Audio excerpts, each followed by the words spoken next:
I was actually the first person in my family born outside of Ukraine. I was born in Winnipeg in St. Boniface Hospital, and I grew up there and in between Ukraine, so I made frequent visits to both. But the primary adolescence period in my life was spent in Winnipeg, and from there I moved to Vancouver 2 years ago to attend Vancouver Film School and pursue more of a career in the film industry here in Canada.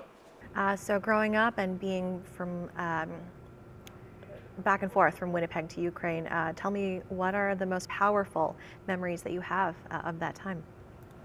The first memory that pops into my mind when I think about my childhood in Ukraine is actually back in 2012. Ukraine was hosting the European National Championship for soccer, for football, and I was lucky enough to attend one of the games, Ukraine against Sweden. Ukraine ended up winning 2-1, and it was the most electric and exciting atmosphere, and it was a true testament to Ukrainian culture, because if you've ever been to a European football game, you understand what the atmosphere and the energy is like in that stadium. And everyone was just so proud and patriotic to represent their country and to cheer on their country. And I actually compare that now to the mindset and patriotism, I don't know if that's a word, but the patriotic habits of Ukrainians right now under the war. It feels like it's 2012 again, and everyone is just so united, everyone is supportive of one another, and everyone has the same goal in mind. Obviously, it's a very different landscape than it was in 2012. For you and your family, how has this affected your ability to travel and to be able to, keep in touch and converse with your relatives back home? My grandpa and I had a conversation recently. He's in Ukraine right now, and he spent many months living in his basement because of constant bomb threats. Those bomb threats still continue now, but Ukrainians have had to adapt to their lives and get used to life under war, which is incredibly, incredibly tragic. And the biggest contact I have is through social channels such as WhatsApp, Instagram, Facebook, and I try to keep in touch with as many people, friends and family in Ukraine as possible. I try to have a conversation with someone in Ukraine at least once a day, but oftentimes those conversations, they're interrupted. And they're interrupted by bomb sirens and my friends or family having to flee to a bomb shelter. Oftentimes those phone calls and video calls are interrupted because the power goes out because Russia is attacking and bombing certain electrical grids in Ukraine. So it presents a lot of challenges, but it also reminds me of the importance of family and maintaining those relationships and that contact with your family, because family for me is something that's incredibly important. It's something that I try to depend on. I go to my family in times of need, when I need advice. I rely on my family just to give me this emotional and moral support. And I also try to reciprocate that because they're living under war and they need the support, even just verbal support from us all across the world. And it's something where I've understood how important family is, and I've understood my values better. And it's something where everyone has a struggle that they're going through in their life, and it's very challenging to go through that struggle alone. So relying on your close friends, on your family members to support you and reciprocating that support is one of the biggest lessons that I've learned in terms of my life over the past 2 years. I've understood why is it important to, send my grandma or grandpa a quick text message, my aunt or uncle, because that little text message, that voice note or a phone call to them for even 5 minutes, it changes their entire attitude for the day. They could have spent the entire day in a bomb shelter in hiding, and regardless of that, they feel positive. They feel a sense of optimism when we speak. And even though it's over the phone, those emotions are felt. I can't explain how or why, but I relate to them even over the phone. And I sympathize with them even over the phone. So it's changed not necessarily the communication style, but it's changed the value and the meaning of that phone call. Your upcoming trip to Ukraine is not the first one you've made. Tell me about your last trip and what is it that you were hoping to accomplish then? In May of 2023, I set out to make a documentary film about the war in Ukraine. I was fortunate enough to have a team of people that were supportive and crew members on this project. We had several crew members that followed me up until Poland, but because of safety concerns, no one decided to enter Ukraine other than myself. That being said, I spent 3 months in Ukraine, and it wasn't just a film trip. It wasn't just to shoot this film. We ended up bringing tons of medical aid, humanitarian support, and we donated finances to civilians and military brigades in Ukraine. My last trip to Ukraine was incredibly meaningful to me. It was very eye-opening, and frankly, it changed my life. To understand what war is truly like is genuinely one of the worst things that I believe a human can experience. And it's something that feels so silly for humans, so silly and stupid for humans to live through in 2023, 2024. War seems like such a simplistic, aggravated action, and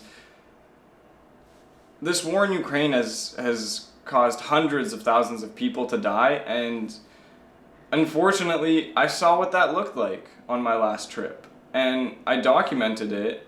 We ended up making this film called Standing Free. It's in the post-production process right now. It's a feature-length documentary. And initially, we made an approach to film a political, journalistic documentary about the war. Something that could be a testament in time to understand what the war actually looked like in 2023. Since I've been back in Canada, I've realized that I have a constant urge to go back to Ukraine, and that's what's leading me to my next trip. And that urge to be with family, that urge to be in my home country, is something that has also influenced my filmmaking style. We transitioned the idea of the documentary Standing Free from a political documentary to a documentary about dealing with problems that seem bigger than you, set in war-torn Ukraine. Because I understood when I was in Ukraine last time, not many people can relate to their house being burned and bombed or to their village getting occupied. But a lot of people, everyone I would honestly say, everyone faces challenges and obstacles in their lives that seem bigger than what they can deal with. These problems, they seem unfixable. But through the support of family and friends and having various people to depend on and guide you through these struggles and challenges, I've learned that there's a healthy and a better way to dealing with war. From my last trip, my entire mentality on the value of life, my entire mentality on the value of family and communication has changed. And I'm going to Ukraine in a week now to finish the film. But more importantly, we're also providing humanitarian aid, medical aid, and these kinds of accessories to people in need, because it's my way of helping. It's my way of trying to do something proactive, because hopefully a film can do something, but I'm not sure it will, unfortunately. So if I'm able to directly donate, with the help of many, many people, directly donate and bring medical supplies and all this gear to Ukraine, it feels like I'm fulfilling my purpose in life more. And that's something that gives me a lot of gratitude and ambition and motivation in life. What has been the reaction from your community in terms of your ask again to be donating things like power banks and clothing and financial aid that you can bring? The war in Ukraine is approaching 2 years of the full-scale invasion, and frankly, people outside of Ukraine are starting to get tired of this war. And I completely understand that. But imagine actually living through the war. Imagine having all these problems that you might get a missile straight into your apartment. You might have a missile drop on your house. You might have Russian troops enter your town or city, and it's unimaginable what they can do. Unfortunately, the world has fallen into its natural progression of having conflicts fade away with time. And The initial support and outreach from the Ukrainian and various other communities in Canada in 2023 frankly seems stronger and more active than it does now. I've talked to various people who are creating all these fundraisers and trying to directly help Ukrainians, and it seems like everyone is having a hard time. And they're having a hard time because people in Canada, even Ukrainians in Canada, are not as concerned about this war as they were a year or 2 years ago.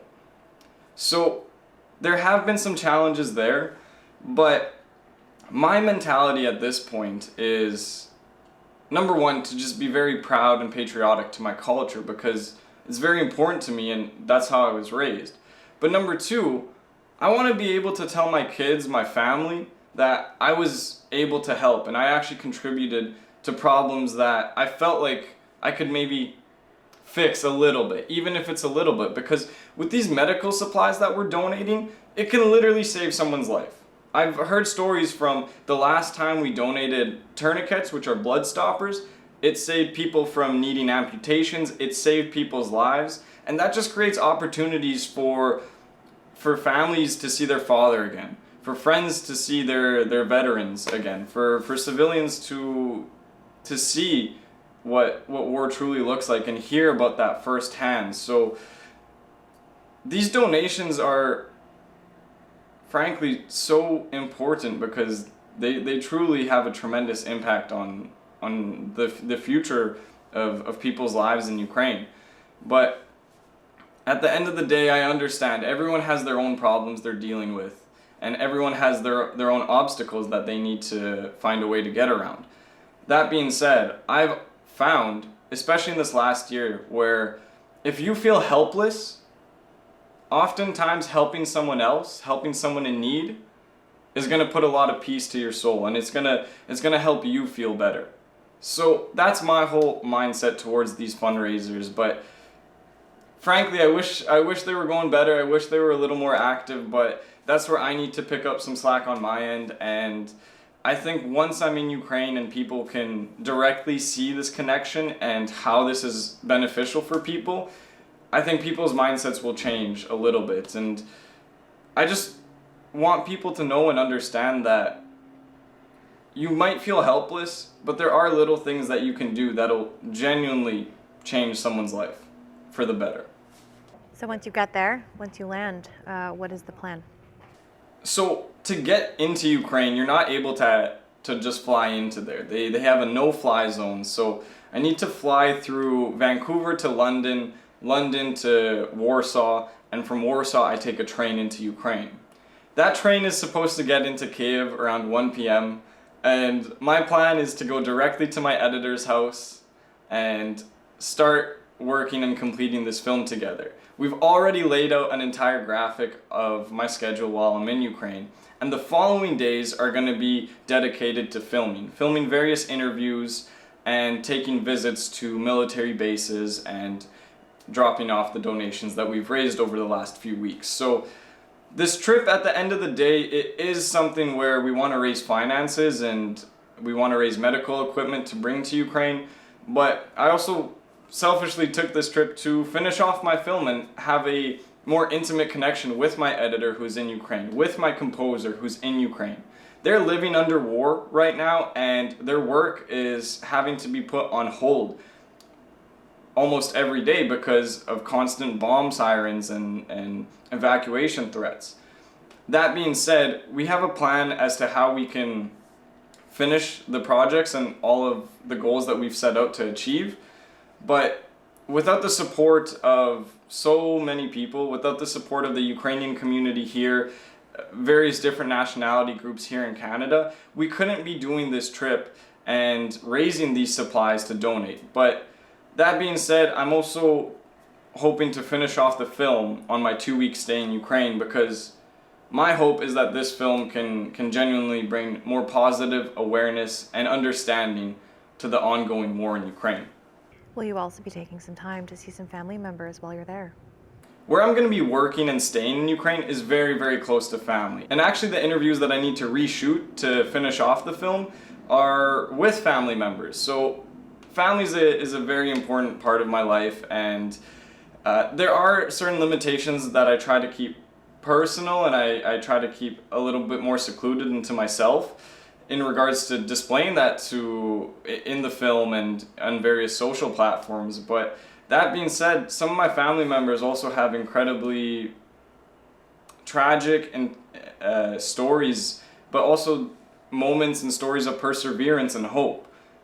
And those are things that I want to share. So I'm very thankful that I have the ability to see my family and that I can show the Western world a bit more of an exclusive look into life under war and have that actual connection to myself and my family there, and giving myself the ability and showing the audience, vulnerability in this state and certain intimate conversations where we go into the struggles and tragedies of war. But at the end of the day, I think it's very important to find distractions, to limit the time you spend thinking about the war and all these negative thoughts and emotions that come to head.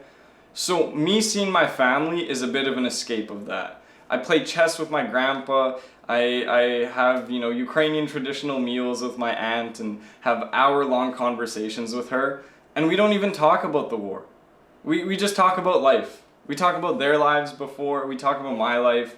We talk about everything. And having those conversations to distract ourselves and to support each other are so important. And frankly, that's what I'm looking forward to most, because I mentioned earlier, sometimes over the phone, I feel an emotional connection with my family when I talk to them. But at the end of the day, that's never going to be the same as hugging my aunt or as hugging my grandpa and losing to him in chess most likely.